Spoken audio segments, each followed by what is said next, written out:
Syederalun harta kekayaan ayah dari Mario Dendi Satrio berusia 20 tahun yang merupakan tersangka penganiayaan anak di bawah umur bernama David di Pesanggerahan, Jakarta Selatan kini sedang diperiksa Kementerian Keuangan.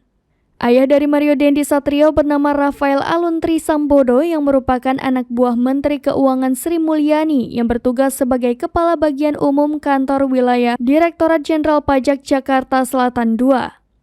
Staf khusus Kementerian Keuangan Justinus Prabowo pada Kamis 23 Februari 2023 mengatakan, saat ini Inspektorat Jenderal Kemenku bekerja sama dengan Unit Kepatuhan Internal Direktorat Jenderal Pajak sedang melakukan proses pemanggilan dalam rangka pemeriksaan terhadap pegawai yang bersangkutan. Mengutip dari laporan harta kekayaan penyelenggara negara atau LHKPN KPK, Rafael Aluntri Sambodo memiliki kekayaan sebesar 56,10 miliar rupiah. Harta kekayaan tersebut terakhir dilaporkan pada 31 Desember 2021.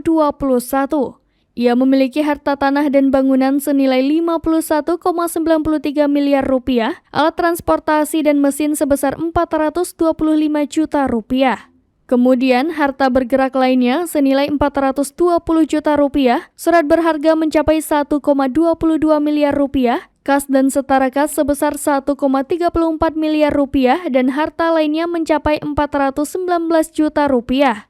Rafael Aluntri Sambodo sendiri tercatat tidak memiliki hutang.